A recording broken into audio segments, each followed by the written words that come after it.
Bang!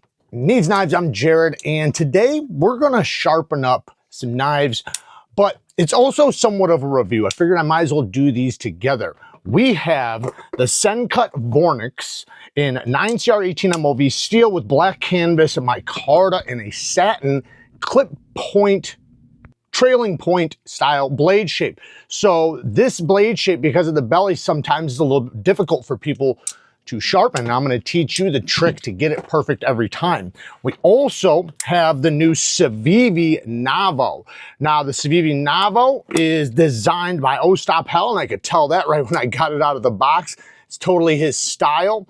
But we have a beautiful drop point blade in Nitro V steel, and green micarta with the deep carry clip that's inset with flat screws and reversible liner lock. Great action, very slim, very neutral, super snappy, great flipper tab, and it's a good size EDC knife, and I like these slim knives like this because they just work really well for EDC. But what's the difference between these two when sharpening, aside from the steel, right? We do have a flat grind here and a deep hollow grind here. This is one of the thinnest clip points I've felt in a long time. I'm talking about like mega slicey. So let's talk about how you sharpen these up, and we'll talk a little bit more about the knife while we're doing it. This one also, though, by the way, amazing action, and it has thumb studs and a flipper tab, so you have multiple deployments here, but man, it's just so smooth. This is one of the better clip points I've had in a while. I gotta say, just the quality alone, the geometry, the action, it really speaks to me. I'm not even a clip point style, I'm not even a huge fan of the clip points like this, but this one's really, really good. So let's talk about what the difference is between sharpening these. So it's really important when watching this that you watch my arms. Now we are using Sharpal's new diamond plate. So originally they had the 325-1000 combination, and you can get this with this nice holder. I like these because you can even fit bonded stones in here or whatever you want. It comes with an angle guide as well with 4 different sides. We have talked about how to use those in many videos. We might talk about it briefly in this one, but their new stone is a 220-600, which is really good because a 220 is way better for reprofiling than a 325, and it's gonna last longer. So I already have been using it, but it did show up nice and aggressive, and it's breaking in pretty nice. Sharpal has some really good stones for diamond plates that are relatively affordable.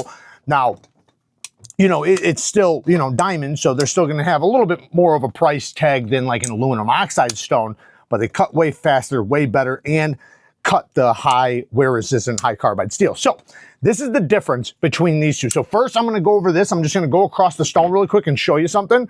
So what I'm gonna do is I'm gonna find my angle, right? Now, finding your angle is very easy, but it's just pick one, right? Just set the edge down. Don't hold it up too high. Don't hold it too low.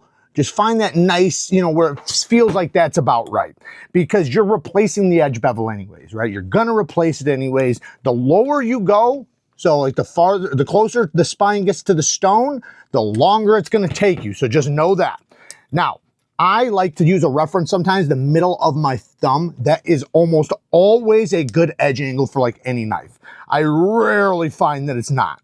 So what I do is after I find my angle, so I use the middle of my thumb, that's my angle right there. Now I'm gonna lock my wrist in my forearm, because this right here is my angle guide.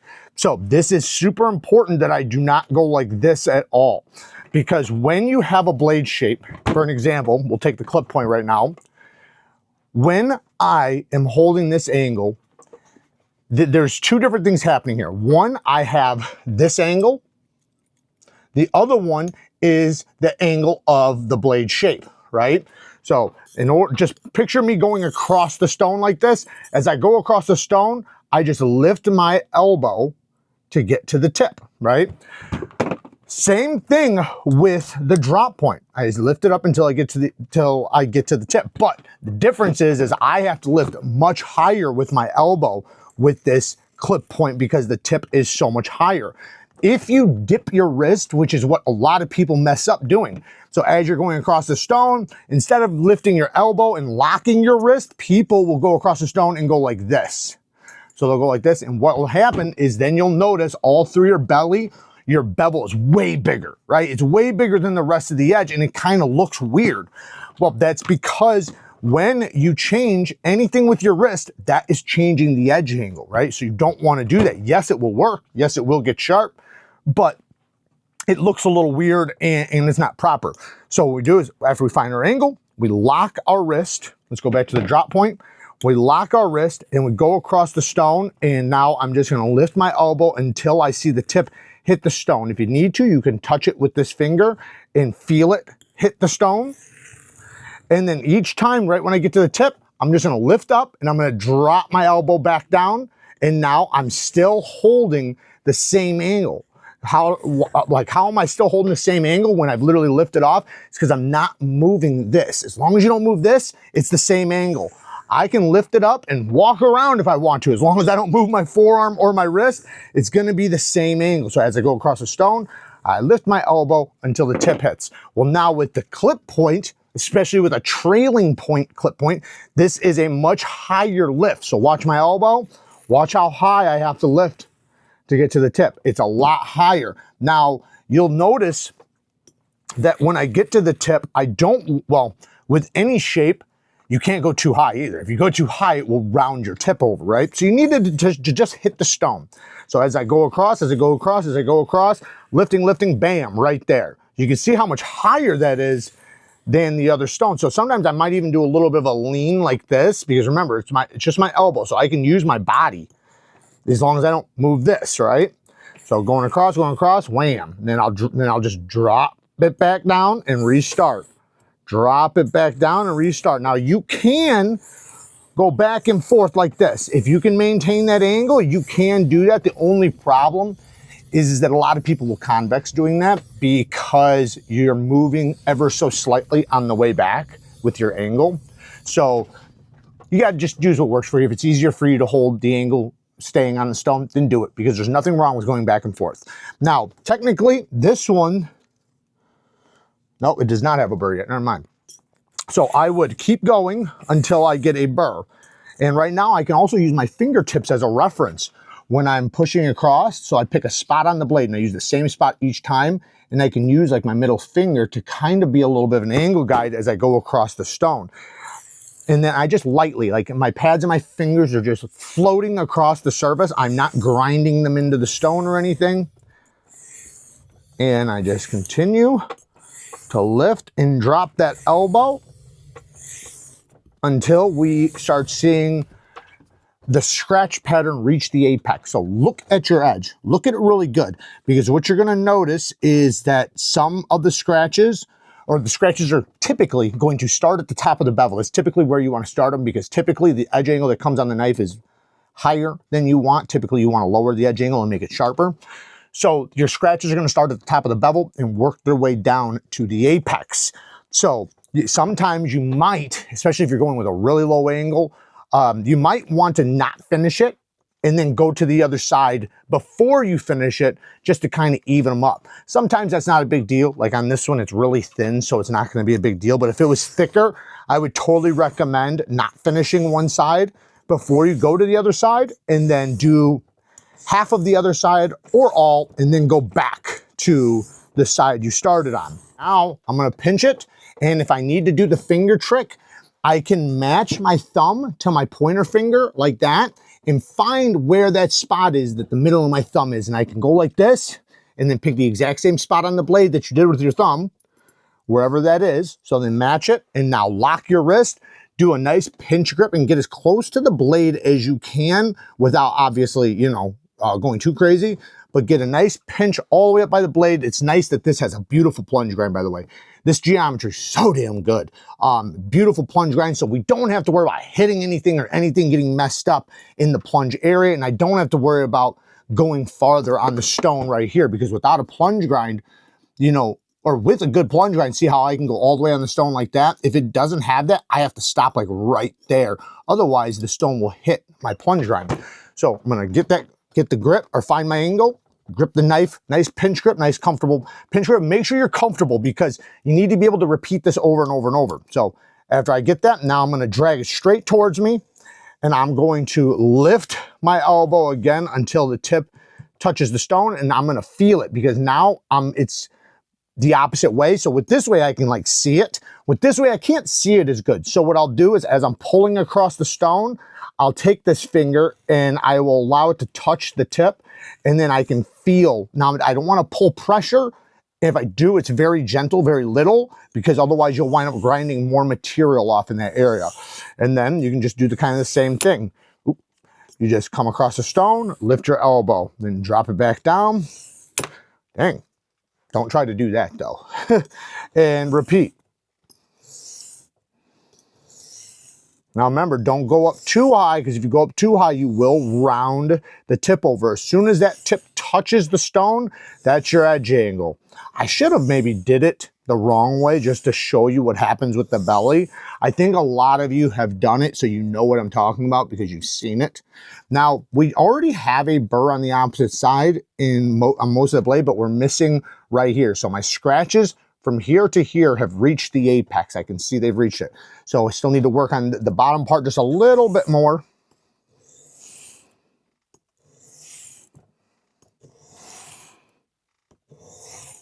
And then now, once we finish this side, we're going to look at both sides and make sure they're matching. If, for some reason, one side is a little bit bigger than the other, then you want to adjust, right?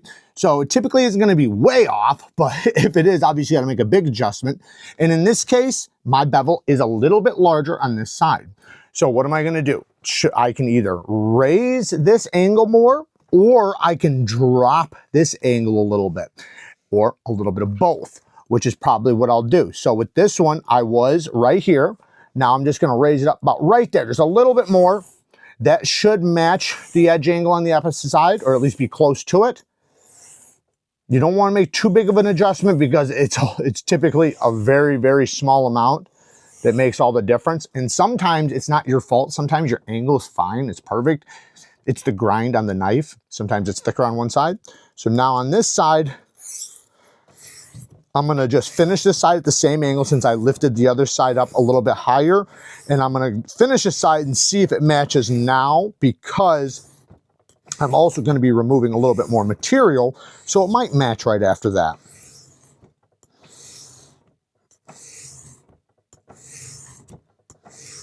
If you're going to use this, you can, and it's really easy to use. You just lay it down, pick which angle you want. The angle's not going to be accurate because no knife is the same as when they made this, but it's at least a beginning starting point. So at least gives you the same starting point each time.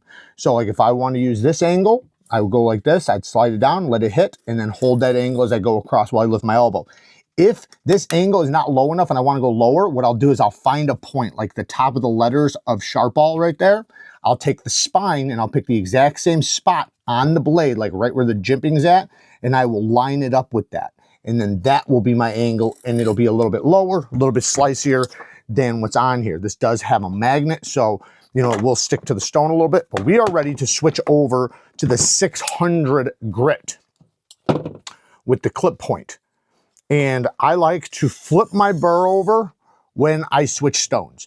So I sharpened both sides and my burr was on this, was on this side. So I just do like basically like a light stropping pass. And all it's doing is it's flipping the burr out of the way so that later on when I remove it, each stone has made it flip back and forth multiple times and it's easier to pop off.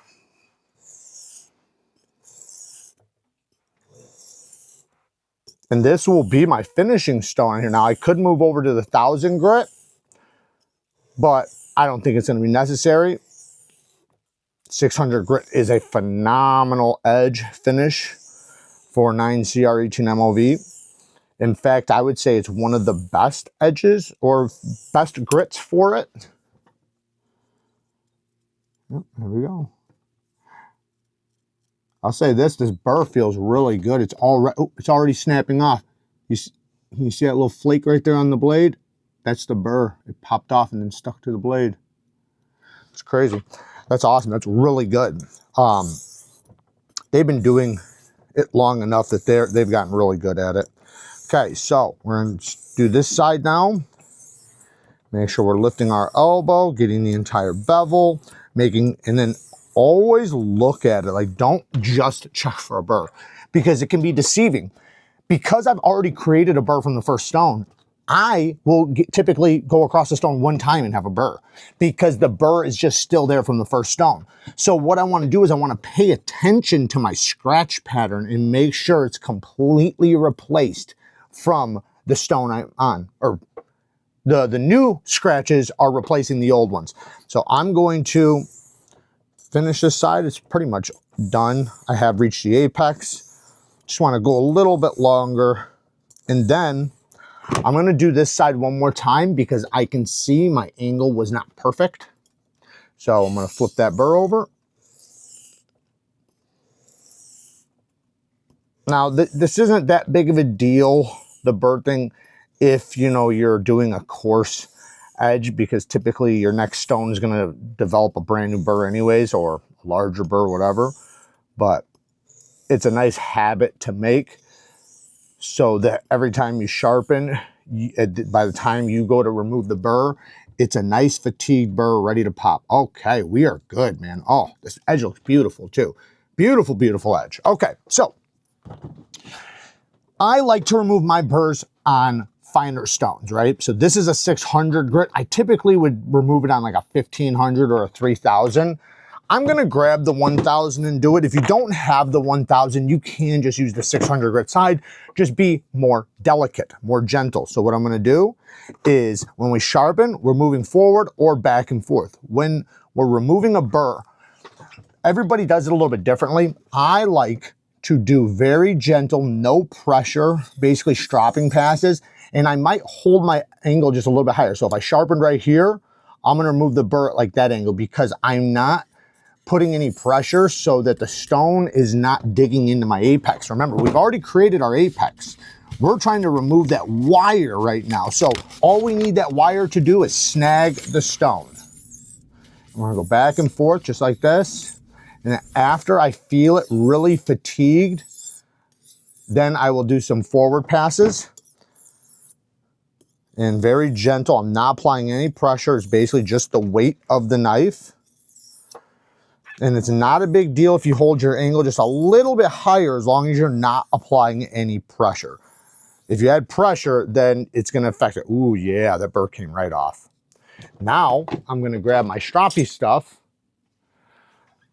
0.5 micron. This is an aluminum strop that we made. I'm not sure if we're gonna put them on the site or not. I think they're really cool though, so I kind of want to. Obviously, they'd be really expensive and not very practical, but that's damn cool. I like it.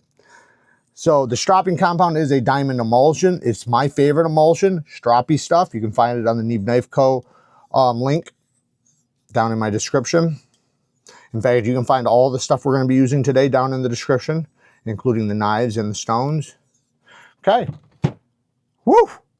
Damn, that is sharp. That is damn sharp. Very, very, very sharp. I bet you that's paper towel splitting right away. Look at that. Whew.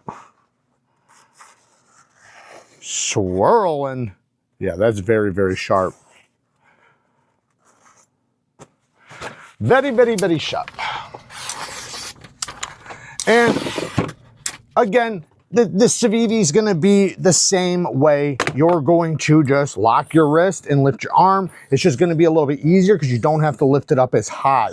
Spear points, low tip drop points are typically going to have a smaller belly. Of course, there are big belly drop points, and in that case, you'll have to lift up as high as the one we were just doing with the clip point. As far as negatives go, so I have very minor negatives. One, I did rub the back of the plunge grind when sharpening the O-stop hell design because the plunge grind is closer to the edge. So I'd love to see a better separation. This has a tapering plunge grind, meaning it goes from the thickest part and it slowly tapers down to the thickness of this grind. There's no like direct line like they did on this Sencut. You can clearly see where the end of the plunge grind is on this. With this one, you can't. But I wound up hitting the back of the plunge grind because it's so close to that. And that's just what happens with bad plunge grinds when sharpening. But other than that, I mean, that's really it. The steel pocket clip is inset and deep carry with flat screws and reversible, which is awesome. Great access to the lock bar, great flipping action, great detent. I mean, just a phenomenal knife overall. Now, as far as the Sencut goes, the clip is not inset. It does have flat screws and it is reversible, but it'd be nice if it was inset. Now, to be fair, this is the more affordable option, being Sencut. So, you know, you got to cut corners, you know, to bring the price down, but plunge grind's beautiful on this. My biggest complaint on this is the lock bar. Now, it does have okay lock bar access, but I wish it was cut back just slightly more. And then the biggest thing is that they polished the liners. When you polish the liners, these teeth get polished and then they become smooth. Now, this isn't as bad as I felt from some of the other models done like this. So this one's probably on the better end for that. But I still would not trust it if my hands were wet. So I would say don't polish the teeth or just cut it back farther, or both, you know, because you want the access to the lock bar to not only be very easy, but you don't want it to be slippery. You don't want to slip off of it. You don't want to fight to get it. And this one's not really to that level of fighting it, but it could be just slightly better. Also, the action really stands out on this one. This has very premium action. The detent strength is just perfectly tuned. It has a nice sound. The thumb studs work well. I do prefer grippier thumb studs. I don't like slippery thumb studs. Not that these are super slippery, but they could use a little bit more grip. But they work great, man. I'm telling you, like, this one's addicting to flip, especially for such an affordable knife, man. The detent is just tuned to perfection. So very, very little nitpicks when it comes to these two knives. I mean, this thing's geometry is insane with this super deep hollow grind. This is a good size and great shape for EDC, and it also has nice slicey geometry. So both of these, you know, just depending on which one is more your style or flavor or works best for your use, they are both really good, affordable knives. Again, these are affordable pocket knives, so they are more on the budget-friendly side, but in my opinion, the better quality of budget knives that are very affordable. So there you guys go. Everything will be linked down in the description. Work hard, stay tough. Until next time, peace.